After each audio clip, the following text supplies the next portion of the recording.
right, welcome to the YouTube platform presentation.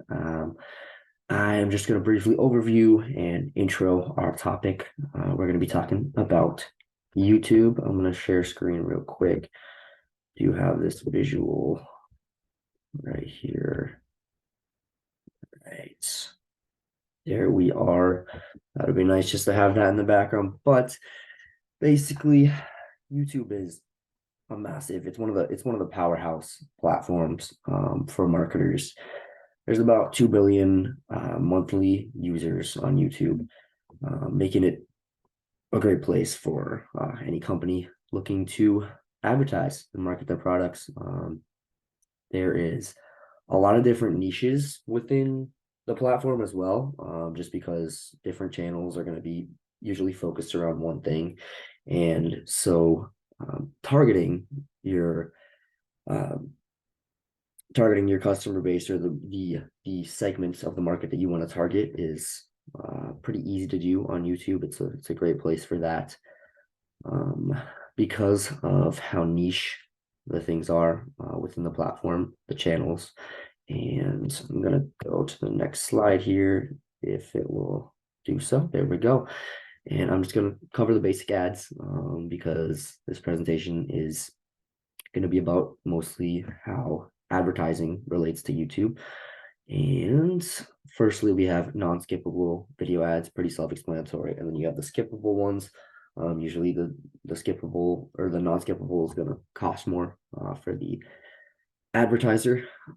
So being able to attract the viewer's eye in the first few seconds is very important if you're doing a skippable video ad, and getting them to continue to watch even when they can skip. And then we have watch feed ads, which is basically just the recommended page for the user. Whenever they're scrolling through there might be some watch feed ads that pop up there. And then there's display ads, which are banners or different icons that might pop up on the screen during a video. And these are just the basic ads. There's more types than this, but these were the general ones that I wanted to cover them, just to give a basic view. And they all have their place in companies' marketing practices. And I also just wanted to talk about briefly the newer features, because some of them are a year or two old. But firstly, I wanted to talk about PMax because later in the presentation, Maxwell will be covering this. Basically, it allows you to, when you create an ad, it allows you to place that ad across multiple platforms, or it places that ad across multiple platforms. So that's under the Google realm, because YouTube is owned by Google. It's when you create a PMax ad, it's going to be pushed to multiple different areas under the Google umbrella. So YouTube is just one of those areas, but you will hear more about that later when Maxwell covers it. And next up, Creator Studio, which is on the creator side of things. So if you're a content creator, or more specifically or more relevant to this presentation, if you're a company that is creating content for your company, maybe you're doing campaigns through your YouTube channel, you might, or it is important that you know how to navigate and use Creator Studio, which is basically how you're gonna track metrics and stuff, how your channel's doing, and then you can adjust from there based on what you're seeing. And next up is Shorts. This is probably a couple years old now, I believe, but still pretty relevant because short form content is really popular right now, with Instagram Reels. TikTok was kind of the first one, but then a bunch of other platforms, even Facebook, hopped on. I think Snapchat's hopped on that too, but YouTube has hopped on that train. So they do have short form content, which is relevant to you if you're a company creating content. And these shorts are a great way to gain exposure through quick videos. Yeah. And the final thing is just a consolidated U page, which is on the user side of things, basically just a tab that is a U page that consolidates all of a person's It has your YouTube channel there, even if you don't have content. It has your playlists that you've made or your history. It's just basically all your personal stuff, and it's going to cater to what you are interested in. But I'm going to defer the presentation to the next person, and we will continue on from here. Thank you.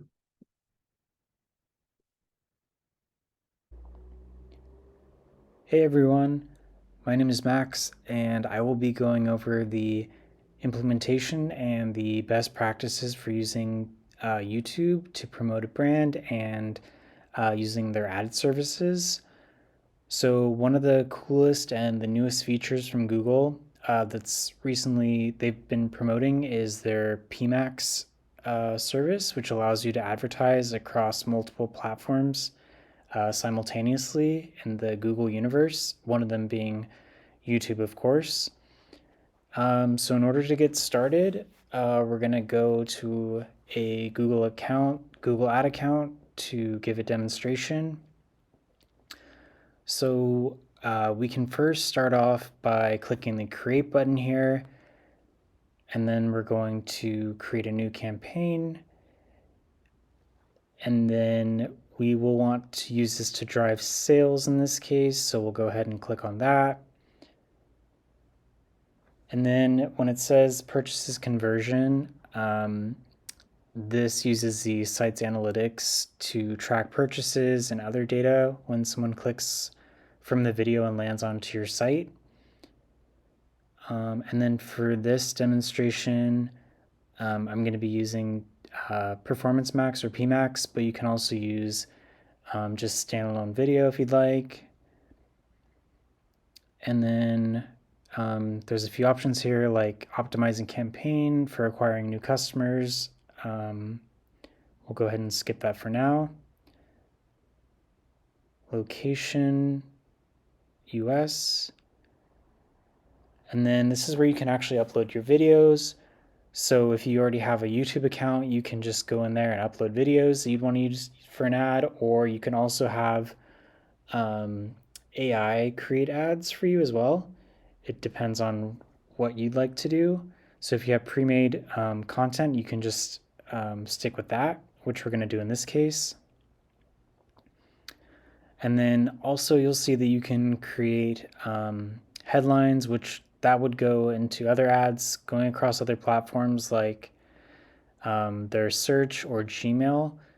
But we're really going to be focusing on the YouTube portion of this. So once you've done all that and you publish it, which we're not going to do this time for an example, but if I go over here, you can see what the ad would look like if it's being played on YouTube. And that is how to use YouTube for ads.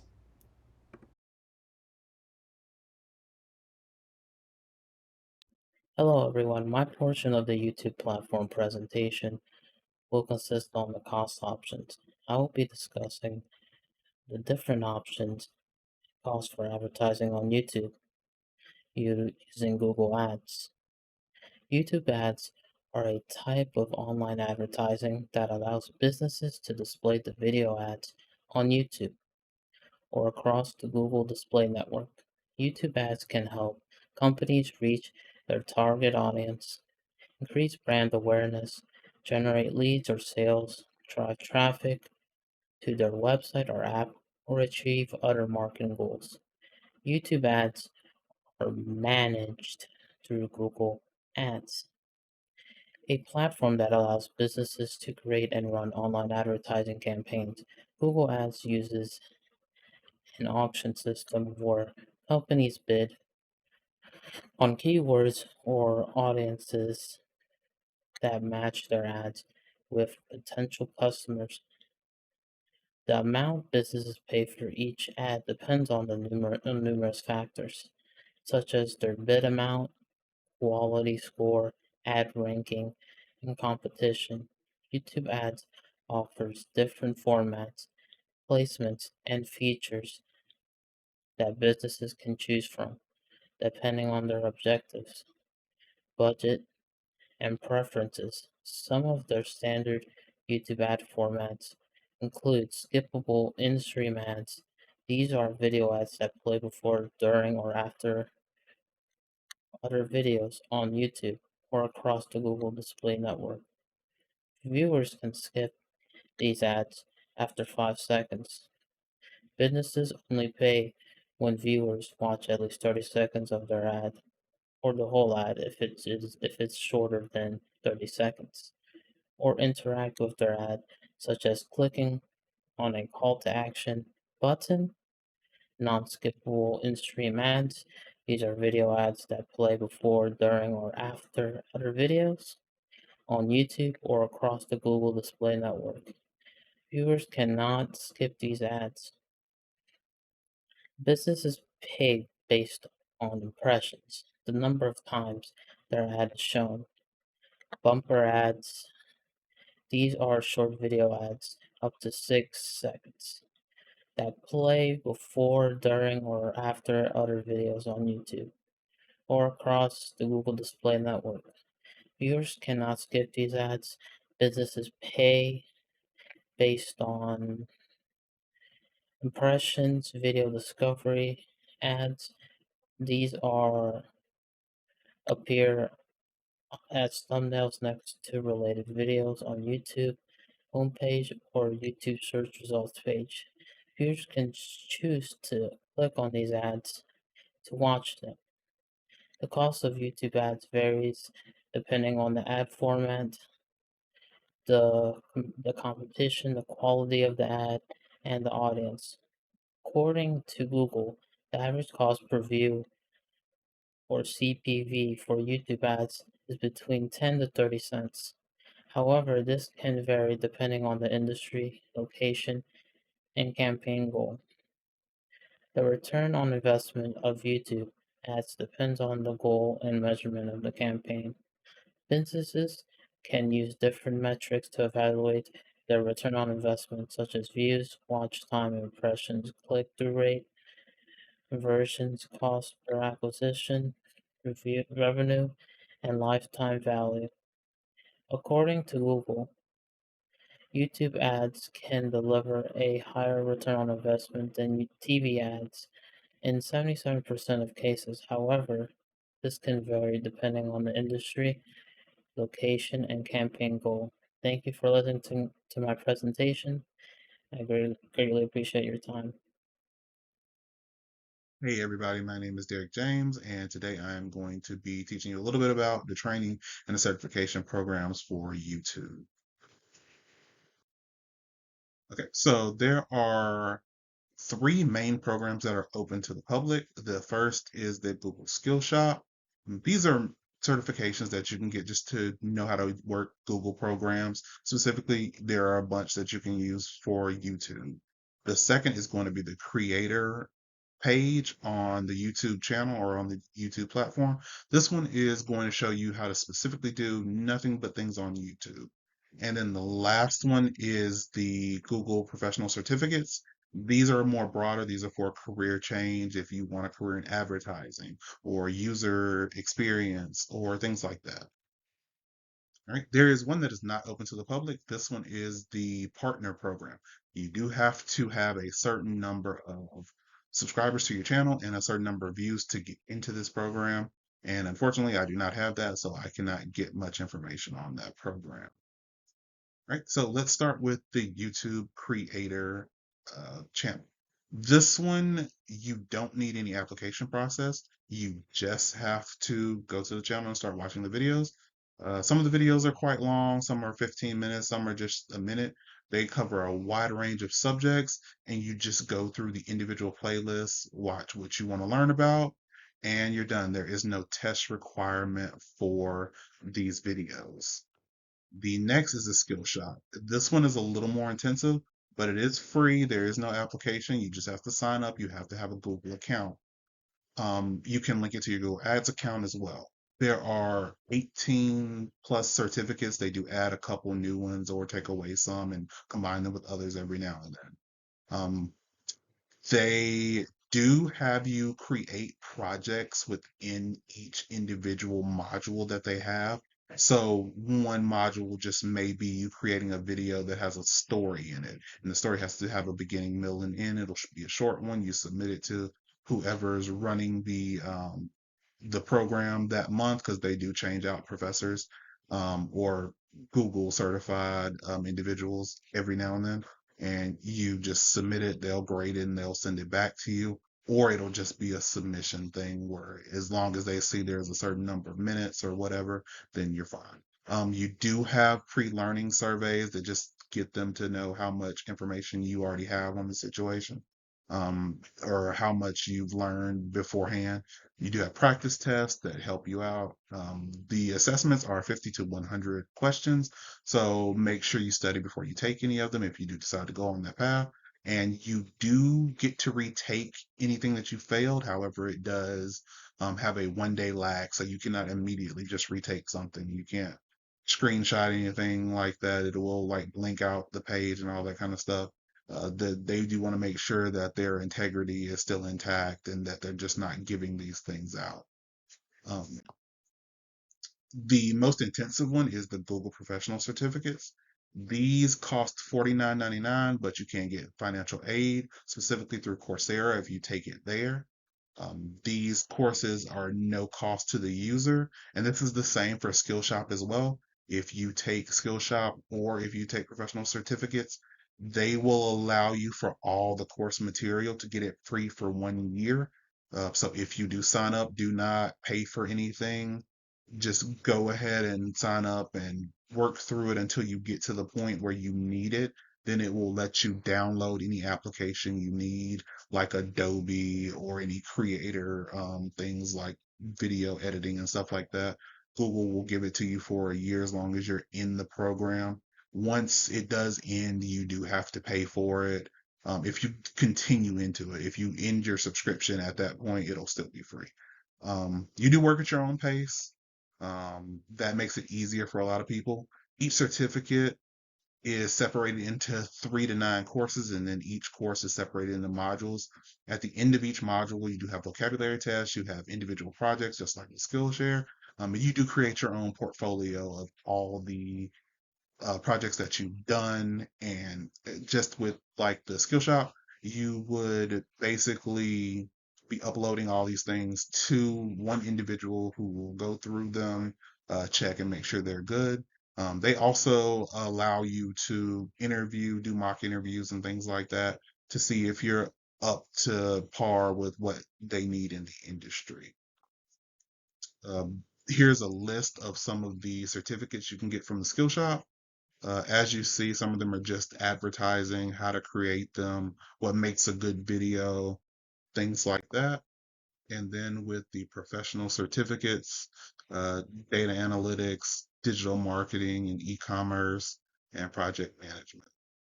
And the one that's going to be the most useful for most people is going to be this one, which is just the YouTube creators, just showing you how to make good videos, how to keep people engaged and things like that. One of the reasons that I did pick this topic is because I have gone through a couple of those videos and I have done the professional certificate. I have not done anything on Skillshop, but it is an interest of mine. These courses are not that hard, but the projects are very labor intensive. They do check and make sure you do every little thing that they ask for. If you don't, they will tell you to repeat that one individual course. Usually for the UX design one that I was taking, I didn't have to repeat anything, but I didn't get like perfect scores on everything either. It takes roughly about 2 weeks to do each individual module. So about 3 to 6 months to get your full certificates. Like I said, they're not necessarily hard. It's just labor intensive. It's making sure you follow each step completely. There are a couple where you have to like put together like a fake app or something like that. You have to make sure that the fake app actually works within the program. All right. And I'd like to thank everybody for listening to us, and I hope you enjoyed the video. Hello, my name is Jacynda Gutierrez, and today I will be presenting a data-driven study of view duration on YouTube by Minsu Parker, Moore Nauman, and Jonah Berger on behalf of our platform, YouTube. This research study was done to gain a better understanding of the link between a YouTube video's view duration and other video analytics such as likes, views, comments, and whether the comments left were positive or negative. This study and understanding were important because at the time in 2015, YouTube had more than 1 billion daily viewers, and it was predicted that by 2019, videos would account for 80% of all internet traffic. For our platform, as well as any companies and advertisers looking to use it, this study uncovers important information about understanding video performance based on analytics. In the early days of YouTube, view count was a strong indicator of a video's popularity. But as the platform has grown, there are other factors that are taken into account when estimating relevance and interest for the algorithm that creates video recommendations. These metrics are accurate predictors of a video's popularity. For example, view counts can be predicted based on session durations, how many times a video was rewound, fast forwarded, and having a grasp on what these metrics mean and how to track them to predict video performance is one of the best ways a company can utilize this platform when creating their content. This research study was performed using two distinct data sets and slightly different computation variables. One of the data sets consisted of a pool of 1,125 randomly selected YouTube videos from an original pool of 100,000 videos that was dwindled down based on criteria like whether the video was public or private, having at least 5 comments in English, and enough engagement to provide accurate data for the study. The random videos were selected from a third-party website that collects information to ID the 10 most recently uploaded videos every 15 minutes on YouTube. The second dataset, called Individual Logs, was a sample of 1,814 videos watched over a period of several weeks by research participants that were collected via TaskRabbit. This participant sample included 77 males and 112 female participants. A Chrome extension was created to track how long the user spent on YouTube video pages visited, and from there, an original pool of 17,599 video view sessions were collected. That number was again dwindled down based on privacy settings, number of comments, and engagement factors that determined whether or not there was enough data to analyze. For the random video dataset, the video duration dependent variable was computed using a video's average view duration as reported by YouTube divided by the video's view count. For the individual log dataset, average view duration was approximated using the Chrome extension data on the dwell time spent on a YouTube video page. These two datasets measure different types of behaviors, as the random videos are randomized and thus less popular than those viewed by the individual log set.